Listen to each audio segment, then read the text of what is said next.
Hello everyone. आज हम लोग chapter number 5 periodic classification of elements के लास्ट पीरियोडिक प्रॉपर्टी में पहुंच गए हैं, दैट इज़ इलेक्ट्रोनेगेटिविटी।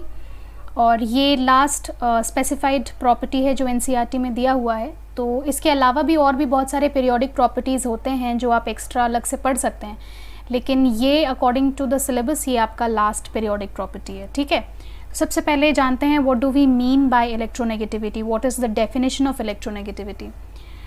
तो इसको डिफाइन करते हैं हम लोग। सबसे पहले electronegativity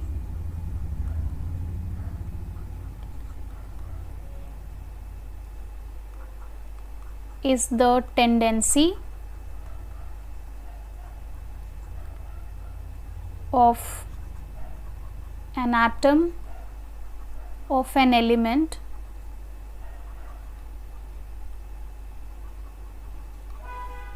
to attract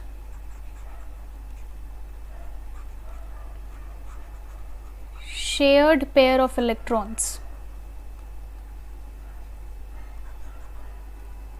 Shared pair of electrons.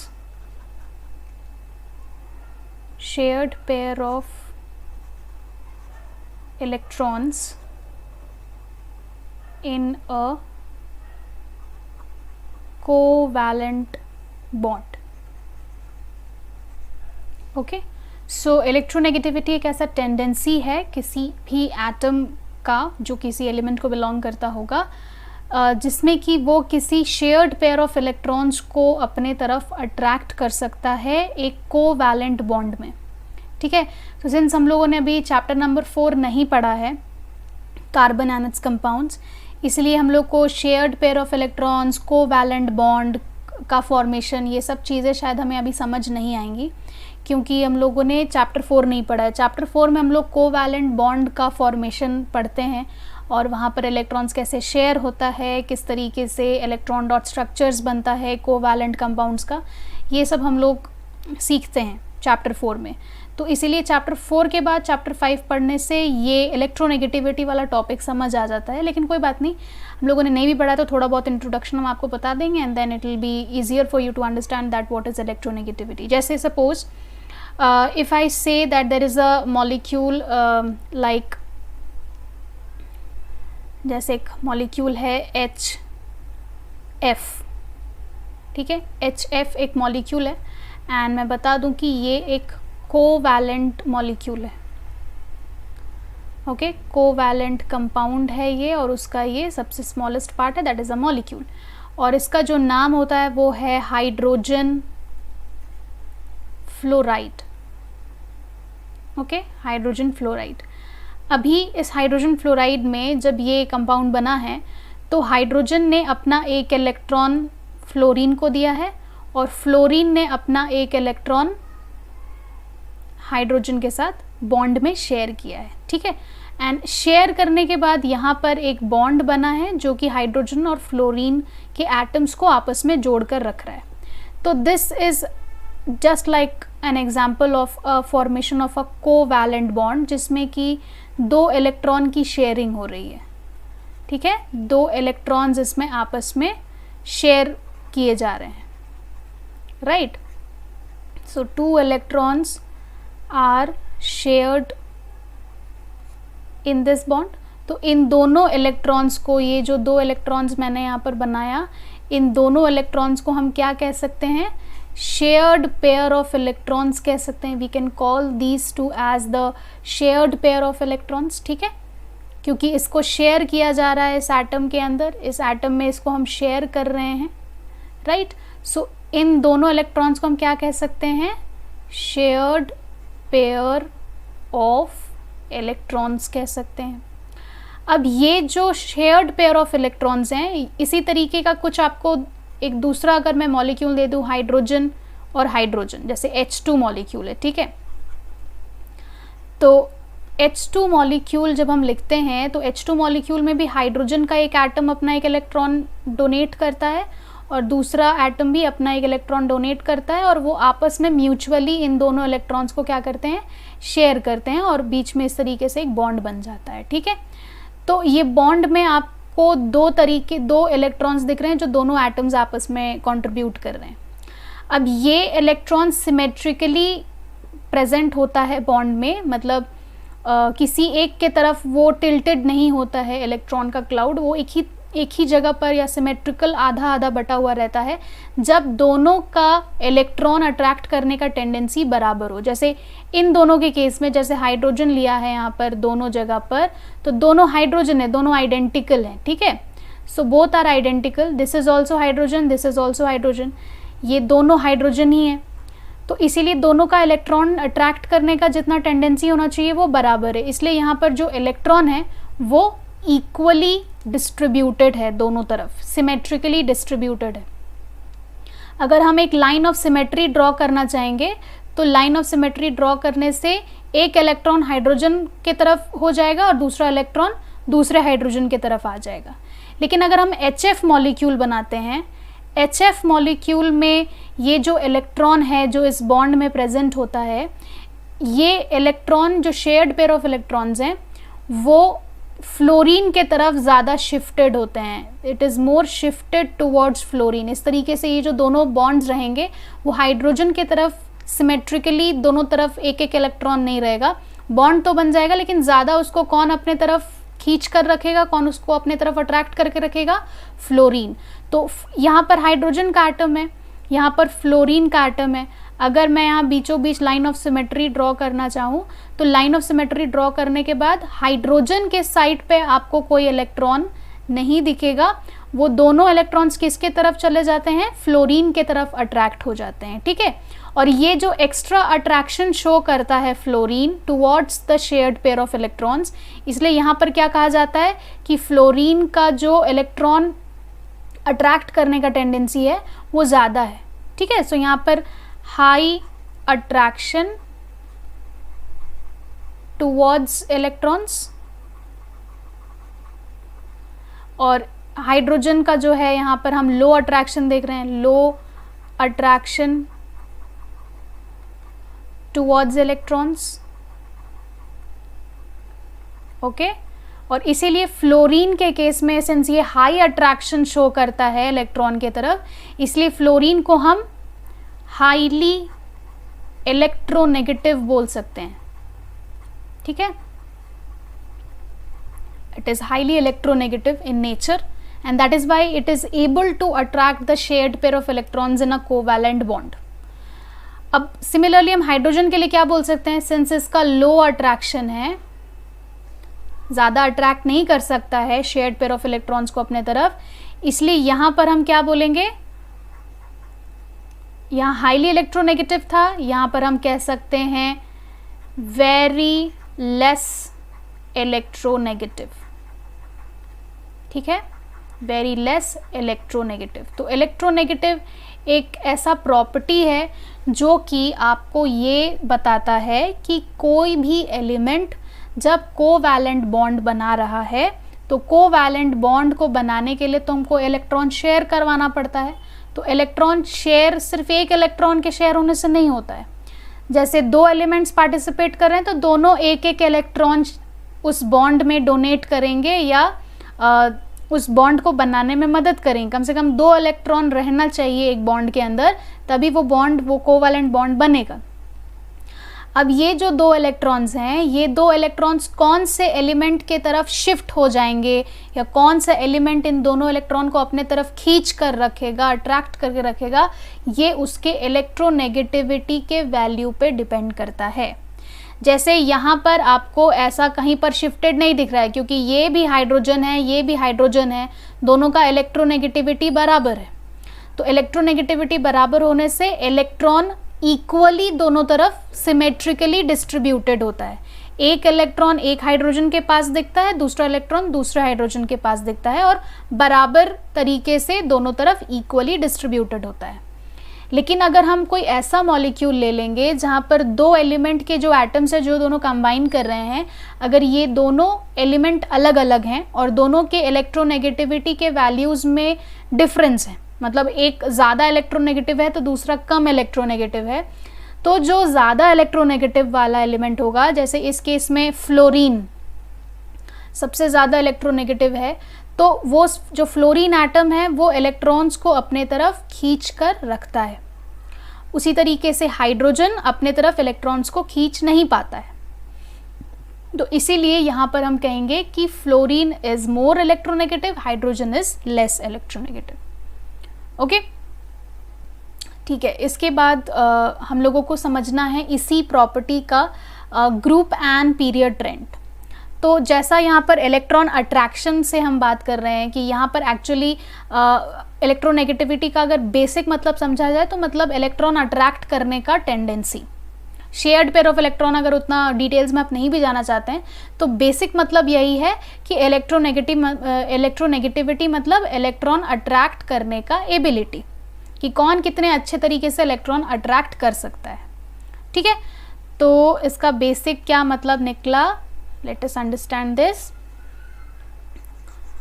Electronegativity का अगर सिंपल मतलब पूछा जाता है तो आप बताएंगे एबिलिटी टू अट्रैक्ट इलेक्ट्रॉन्स। ठीक है, अब कोई भी एलिमेंट अच्छे से इलेक्ट्रॉन्स कब अट्रैक्ट कर सकता है? When can a element attract electrons more effectively? जब उसका साइज छोटा हो, when the atomic size of the element would be very less, very small. तो जब एटॉमिक साइज छोटा होता है मतलब कि उसका जो डिस्टेंस है from the nucleus to the valence shell वो कम होना चाहिए, और कम होने के वजह से उसका जो न्यूक्लियर चार्ज का इफेक्ट है जो वैलेंस शेल पे लगेगा वो बहुत ज़्यादा लगेगा, है ना। तो इसलिए यहाँ पर हमको लिखना है that elements with small atomic radii attract electrons effectively।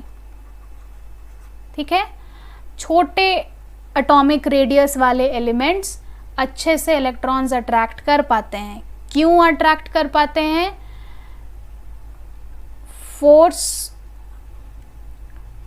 force of attraction between nucleus and electrons is high in smaller atoms। ठीक है, तो स्मॉलर एटम्स में फोर्स ऑफ अट्रैक्शन न्यूक्लियस और इलेक्ट्रॉन्स के बीच में ज़्यादा एक्ट करता है। तो ये चीज़ तो हम लोगों ने नॉन मेटेलिक प्रॉपर्टी में भी पढ़ा था कि smaller will be the atomic radii, greater will be the non metallic character. तो ये चीज़ बिल्कुल नॉन मेटेलिक कैरेक्टर से ही मिलता जुलता है, लेकिन नॉन मेटेलिक कैरेक्टर जब हम बोलते हैं तो वो ज़्यादा उसके एनायन बनाने के टेंडेंसी पर डिपेंड करता है। लेकिन इलेक्ट्रोनेगेटिविटी कैसे नॉन मेटेलिक कैरेक्टर से अलग है? इलेक्ट्रोनेगेटिविटी में एनायन का कॉन्सेप्ट नहीं आता है, इलेक्ट्रोनेगेटिविटी में गेन ऑफ इलेक्ट्रॉन का कॉन्सेप्ट नहीं आता है। गेन करना और अट्रैक्ट करने में फ़र्क है ना। गेन करना मतलब पूरी तरीके से इलेक्ट्रॉन को अपने शेल में एंटर करके उसको रिसाइड करने का जगह देना। पूरा इलेक्ट्रॉन एंटर हो जा रहा है वैलेंस शेल में and it is revolving around in the valence shell around the nucleus of the atom.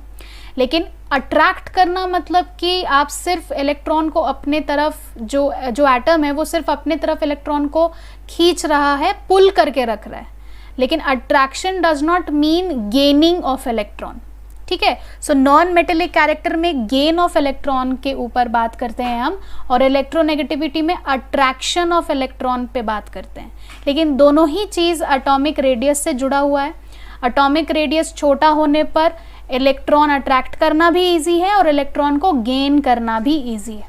ठीक है, तो इसीलिए हम यहाँ पर क्या रूल लिख सकते हैं?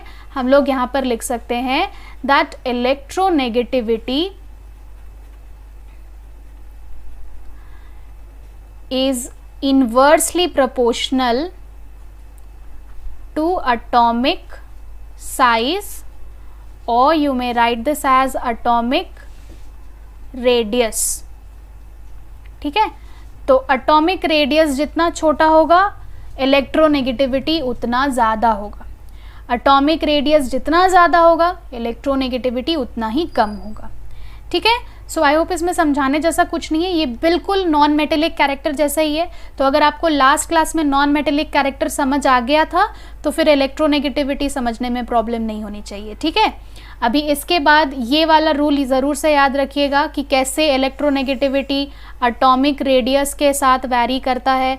एटॉमिक रेडियस अगर कम होता जाएगा तो इलेक्ट्रोनेगेटिविटी बढ़ता जाएगा, एटॉमिक रेडियस अगर बढ़ता जाएगा तो इलेक्ट्रोनेगेटिविटी कम होता जाएगा। ठीक है, इस चीज़ को याद रखना है, relation between atomic radius and electronegativity. Okay, अभी हम लोग इसके बाद ग्रुप एंड पीरियड ट्रेंड में बढ़ेंगे।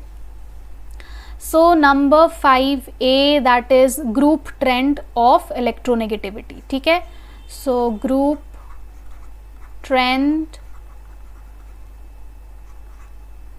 of electronegativity.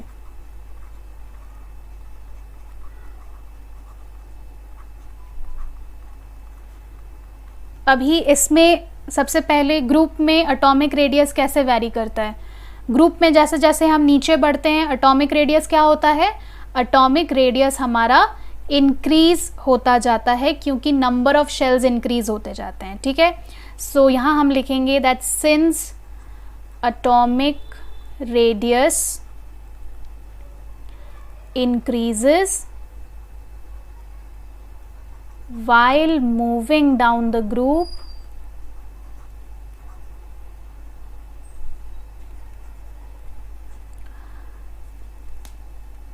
और क्यों ऐसा, क्योंकि new number of shells are added, right. Therefore electronegativity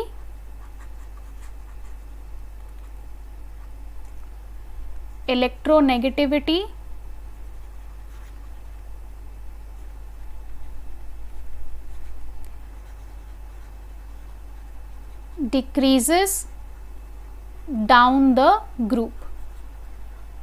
ठीक है, इलेक्ट्रोनेगेटिविटी आपका क्या होता है, डिक्रीज होता है। एटॉमिक रेडियस ग्रुप में इंक्रीज होगा जब हम नीचे की तरफ जाते हैं, ग्रुप में ऊपर से नीचे की तरफ जब जाएंगे तो नया नया शेल्स बढ़ता जाता है, ऐड ऑन होते जाता है, एक एक स्लॉट आप नीचे जाएंगे शेल्स बढ़ेगा तो एटॉमिक रेडियस बढ़ता है। एटॉमिक रेडियस अगर बढ़ेगा तो इलेक्ट्रोनेगेटिविटी घटेगा। यही चीज़ अभी हम लोगों ने पढ़ा, इन्वर्सली प्रोपोर्शनल रिलेशन, है ना। तो इसलिए यहाँ पर इलेक्ट्रोनेगेटिविटी डिक्रीजेस बताया गया है। ठीक है, down the group it is decreasing, right. तो अभी एक एग्जांपल देखते हैं। जैसे यहाँ पर आपको क्वेश्चन दिया जाए, suppose if I give you a question that arrange the following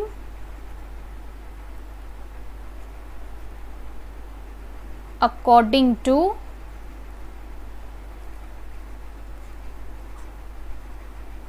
decreasing electronegativity. ठीक है, इलेक्ट्रोनेगेटिविटी घटना चाहिए उस डिसेंडिंग ऑर्डर में, डिक्रीजिंग ऑर्डर में फॉलोइंग एलिमेंट्स को अरेंज करना है। Elements given to you are, suppose elements are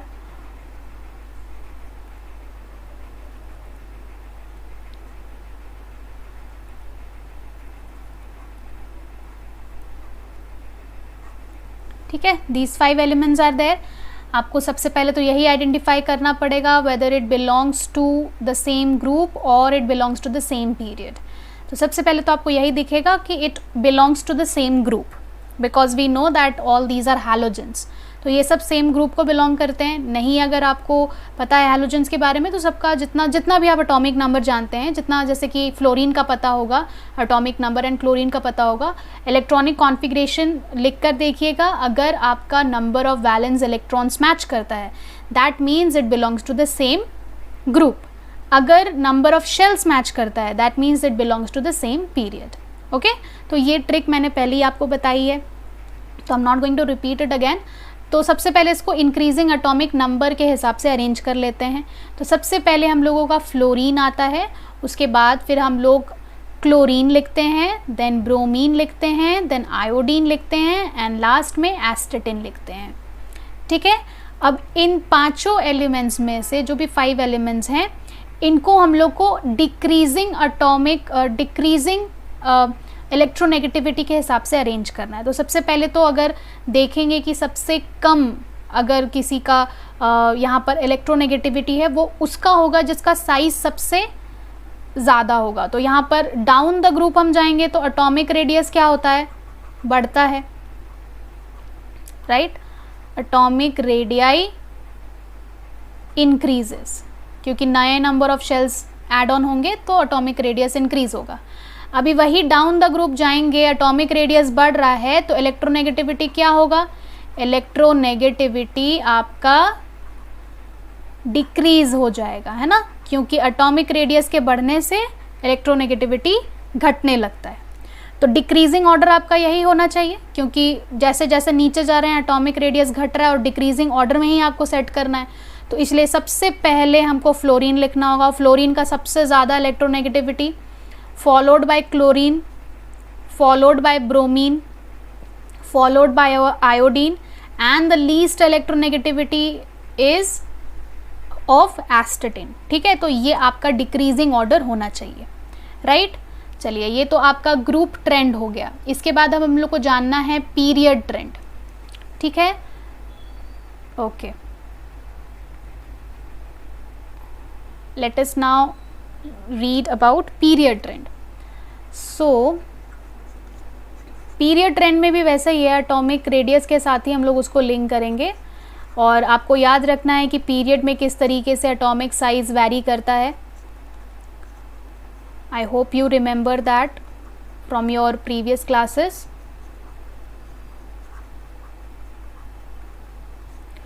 okay, अभी पीरियड ट्रेंड में हम लोग देखेंगे कि हम लोग जानते हैं that since atomic size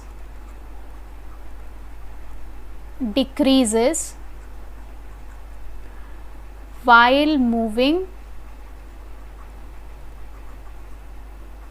across a period from left to right। ठीक है, लेफ्ट से राइट जाते टाइम ऐसा होता है।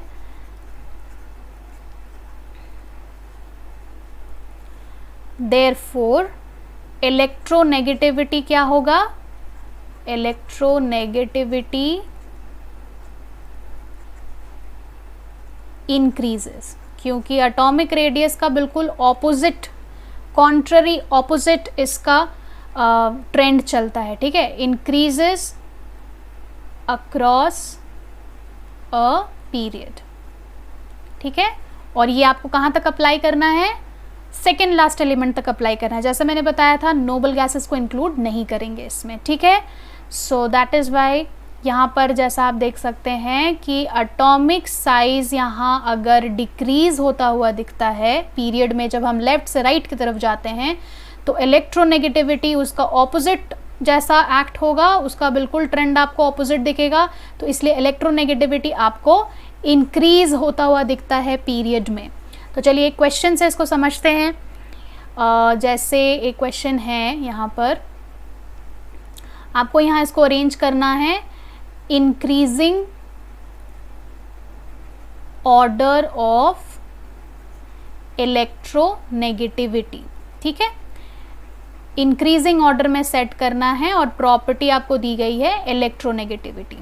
Now I just right the elements और आपको उसको इंक्रीजिंग ऑर्डर में सेट करना है। आंसर पता होगा तो कमेंट सेक्शन में फटाफट से लिखिएगा। ठीक है, so the elements given here are, सबसे पहले I just give you sulphur, then phosphorus, aluminium, then chlorine, then I'll give you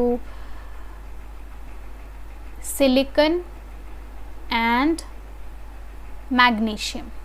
ठीक है, I've given you 6 elements, 6 elements आपको दिख रहा है। इन 6 एलिमेंट्स को आपको इंक्रीजिंग ऑर्डर ऑफ इलेक्ट्रोनेगेटिविटी में अरेंज करना है। तो उसको अरेंज करने से पहले ये देखिएगा कि कौन सा आपका ये जो एलिमेंट्स हैं ये सब सेम ग्रुप को बिलोंग करते हैं या सेम पीरियड को बिलोंग करते हैं। ठीक है, इसको पहले देख लीजिएगा। तो सबके एटॉमिक नंबर्स पता हैं, 1 से लेकर 20 के बीच में दिया हुआ है। सबके इलेक्ट्रॉनिक कॉन्फ़िगरेशन को लिखेंगे तो आपको समझ आ जाएगा कि सब में 3 शेल प्रेजेंट है। Every one of them have 3 shells in it. तो 3 शेल्स मतलब सब थर्ड पीरियड को बिलोंग करते हैं। तो थर्ड पीरियड को बिलोंग करेंगे, दैट मीन्स हमको यहाँ पीरियड ट्रेंड फॉलो करना है।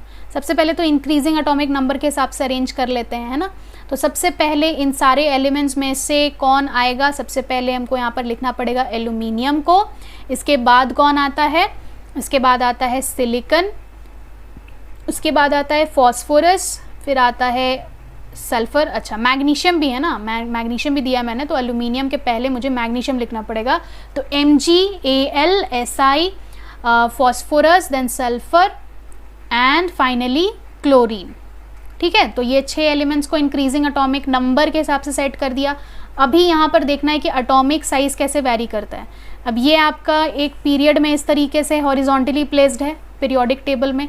अभी अगर हम इधर लेफ्ट से राइट की तरफ अगर हम बढ़ते हैं, if I start moving from the left to right side in this period, in third period, तो atomic size क्या हो रहा है, atomic size आपका decrease होता है, because we know that nuclear charge increases, है ना, जिसके वजह से atom का size shrink हो जाता है।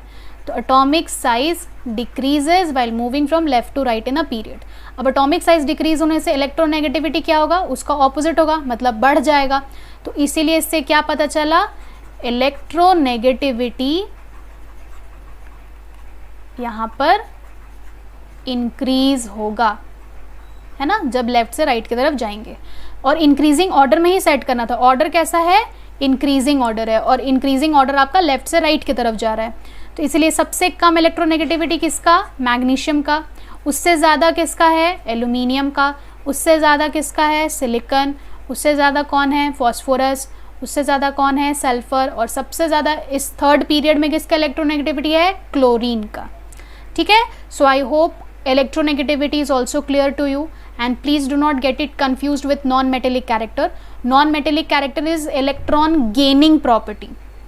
ठीक है, अगर आपको अभी भी confusion हो रहा है, दोनों का ट्रेंड एक जैसा चलता है। ठीक है, देखो जैसे अगर मैं बोलूँ metallic character,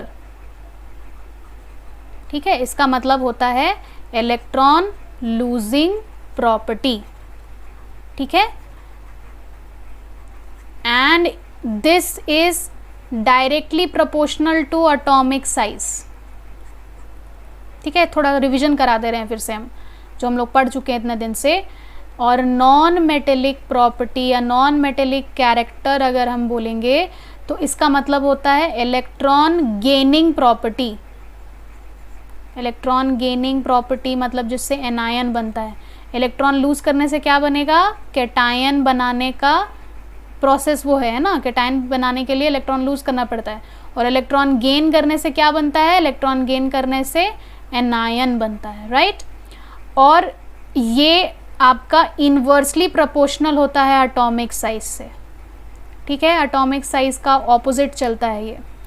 अभी हम लोगों ने पढ़ा है इलेक्ट्रोनेगेटिविटी। ठीक है, और इलेक्ट्रोनेगेटिविटी का कैसा ट्रेंड चलता है, इलेक्ट्रोनेगेटिविटी मतलब इलेक्ट्रॉन अट्रैक्टिंग प्रॉपर्टी, इलेक्ट्रॉन को अट्रैक्ट करने की प्रॉपर्टी। और ये कैटायंस एनायंस में हम नहीं देखते हैं, कहाँ देखते हैं, कोवैलेंट कंपाउंड्स में ये प्रॉपर्टी का ज़्यादा इस्तेमाल है। और ये कैसा रिलेशन है इसका एटॉमिक साइज के साथ, ये भी इन्वर्सली प्रोपोर्शनल होता है एटॉमिक साइज के साथ। ठीक है, तो please do not get confuse between electronegativity and non metallic character, दो अलग अलग चीज़ें हैं दोनों, है ना। सो मेटेलिक कैरेक्टर मतलब इलेक्ट्रॉन लूज करने का property, directly proportional to atomic size. Non metallic character electron gaining property, inversely proportional to atomic size. And electronegativity is electron attracting property, जो कि कोवैलेंट कंपाउंड्स में अप्लाई होता है, and that is also inversely proportional to atomic size. Okay, I hope this is clear.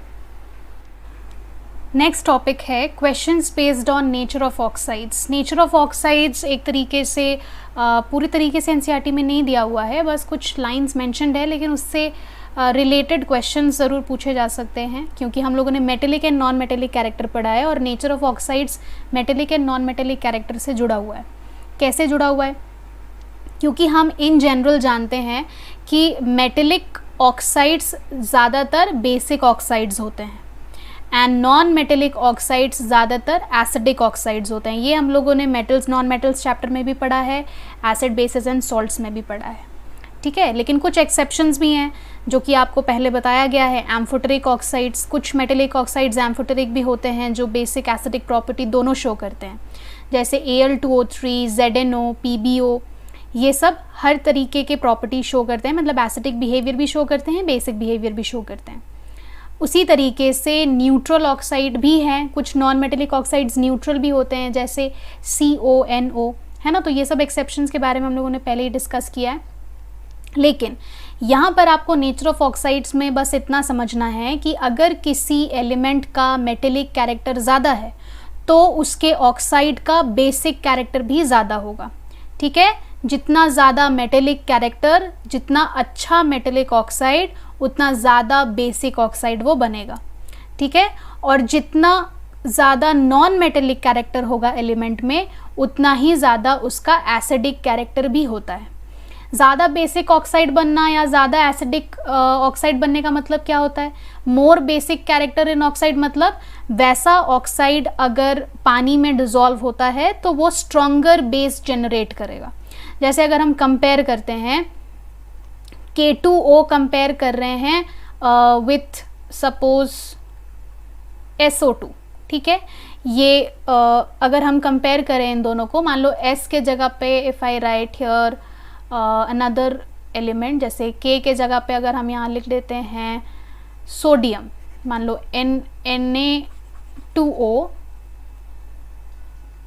Na2O और SO2, अगर इन दोनों को compare करें तो हम जानते हैं कि इसमें ये मेटल है और इसका मेटेलिक प्रॉपर्टी ज़्यादा है।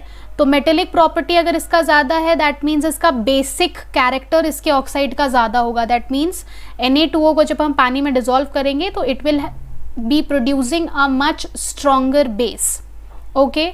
सिमिलरली अगर हम SO2 को देखें तो SO2 का यहाँ पर NO2 के कंपैरिजन में, Na2O के कंपैरिजन में उसका नॉन मेटेलिक कैरेक्टर ज़्यादा है, वो एक बहुत अच्छा नॉन मेटल है। तो उसका जो ऑक्साइड है SO2, उसका एसिडिक कैरेक्टर ज़्यादा होगा, क्योंकि SO2 को जब हम पानी में डिज़ोल्व करेंगे it is going to generate a stronger acid, ठीक है। तो मोर बेसिक कैरेक्टर या मोर एसिडिक कैरेक्टर का मतलब ही यही है that when that oxide is dissolving in water, that should produce a stronger base if it is having more basic character initially, and that should produce a more stronger acid if it is having more acidic character initially when it was a oxide, ठीक है। सो इस दोनों चीज़ों को आप याद रखिएगा कि पहली बात तो ये वाला बॉक्स याद रखना है आपको कि मेटेलिक ऑक्साइड बेसिक ऑक्साइड्स होते हैं in general and non metallic oxides acidic oxides होते हैं इन जनरल। और दूसरी चीज़ आपको जो याद रखनी है वो ये कि ज़्यादा मेटेलिक कैरेक्टर मतलब ज़्यादा बेसिक कैरेक्टर होगा ऑक्साइड का, और ज़्यादा नॉन मेटेलिक कैरेक्टर मतलब ज़्यादा एसिडिक कैरेक्टर होगा। Metallic character basic character, non metallic character acidic character, इन दोनों चीज़ों को लिंक करके आपको चलना है, ठीक है। अब इस पर बेस्ड हम लोग कुछ क्वेश्चंस डिस्कस करते हैं। तो first question is on your screen which is based on increasing basic character. आपको यहाँ पर कुछ फॉर्मूलाज दिख रहा होगा, SRO, BeO, CaON, MgON, BaO। तो इन सारे ऑक्साइड्स को इसके इंक्रीजिंग बेसिक कैरेक्टर में अरेंज करना है। So if you can solve this, just you can write the answer in the comment section, अगर नहीं तो I am just explaining it to you right now, ठीक है। सबसे पहले जो ऑक्साइड्स आपको मिला है, ऑक्साइड्स में प्रेजेंट जो मेटल्स हैं, जैसे ये जो भी आपको एलिमेंट्स हैं जो ऑक्सीजन के साथ अटैच्ड हैं, इन सबको आपको सबसे पहले एटॉमिक नंबर के ऑर्डर में अरेंज करना है, ठीक है। तो सबसे पहले सिंस हम जानते हैं यहाँ पर इसका एटॉमिक नंबर, अगर हम Be का एटॉमिक नंबर बोले तो दैट इज़ 4, कैल्शियम का बोलेंगे तो दैट इज़ 20, मैग्नीशियम के लिए बोलेंगे तो दैट इज़ 12, ठीक है। इतना हमको पता है। बेरियम स्ट्रॉन्शियम उसके बाद आते हैं, after calcium, it comes after calcium. तो सबसे ऊपर हम यहाँ क्या लिखेंगे? Be लिखेंगे क्योंकि उसका एटॉमिक नंबर सबसे कम है। देन हम मैग्नीशियम लिखेंगे, देन कैल्शियम लिखेंगे, then I am going to write after that strontium, then barium, ठीक है। और सबके साथ ऑक्सीजन अटैच्ड है, क्योंकि हम लोग यहाँ पर नेचर ऑफ ऑक्साइड्स के बारे में डिस्कस कर रहे हैं। तो सबसे पहले तो उसको ऐसे इंक्रीजिंग ऑर्डर में सेट कर देना है, एटॉमिक नंबर के हिसाब से अरेंज कर देना है, ठीक है। तो जब हम डाउन द ग्रुप जाते हैं, मान लो यहाँ पर ऑक्साइड्स नहीं होता, मान लो ये ऑक्सीजन्स, यहाँ पर ऑक्सीजन के एटम नहीं होते हैं, डाउन द ग्रुप जाएंगे तो क्या होगा, एटॉमिक साइज क्या होगा, इंक्रीज होगा, एटॉमिक साइज बढ़ेगा, है ना। एटॉमिक साइज बढ़ेगा तो उसके साथ साथ क्या बढ़ेगा, मेटेलिक कैरेक्टर बढ़ेगा। तो मेटेलिक कैरेक्टर भी यहाँ पर इंक्रीज हो रहा है क्योंकि साइज इंक्रीज हो रहा है। मेटेलिक कैरेक्टर के इंक्रीज होने से फिर क्या इंक्रीज होगा, अगर इसके साथ हम ऑक्सीजन अटैच कर दें, अब अगर इसके साथ हम ऑक्सीजन अटैच करते हैं तो मेटेलिक कैरेक्टर के साथ साथ और क्या कैरेक्टर बढ़ता है, बेसिक कैरेक्टर इंक्रीज होने लगता है। Basic character also increases down the group, ठीक है। तो डाउन द ग्रुप जैसे जैसे जाएंगे मेटेलिक कैरेक्टर बढ़ेगा तो बेसिक कैरेक्टर भी साथ साथ में बढ़ेगा, क्योंकि metallic character is directly proportional to basic character. जितना ज़्यादा मेटेलिक होगा एलिमेंट उतना अच्छा उसका बेसिक कैरेक्टर भी आएगा उसके ऑक्साइड का। तो इस तरीके से अगर हमको यहाँ पर किस ऑर्डर में अरेंज करने के लिए बोला गया है, increasing order of basic character. तो सबसे ज़्यादा बेसिक कौन है, बेरियम ऑक्साइड, क्योंकि वो सबसे नीचे है ग्रुप में। तो if I am gonna place it according to increasing order, तो इंक्रीजिंग हमको सबसे बाद में लिखना है और सबसे कम बेसिक कैरेक्टर वाले को सबसे पहले लिखना है। तो सबसे कम किसका है, BeO का, बेरिलियम ऑक्साइड का। तो बेरिलियम ऑक्साइड BeO हम पहले लिखेंगे, ओके। इसके बाद सब उससे ज़्यादा बेसिक कैरेक्टर किसका है, MgO का है। उससे ज़्यादा बेसिक कैरेक्टर किसका है, कैल्शियम ऑक्साइड का है। उससे ज़्यादा किसका है, स्ट्रॉन्शियम ऑक्साइड का है। और सबसे ज़्यादा बेसिक कैरेक्टर किसका है, बेरियम ऑक्साइड का है, ठीक है। तो ये जो ट्रेंड जा रहा है फ्रॉम BeO टू BaO, ये जो ट्रेंड गया, this is increasing basic character, ठीक है।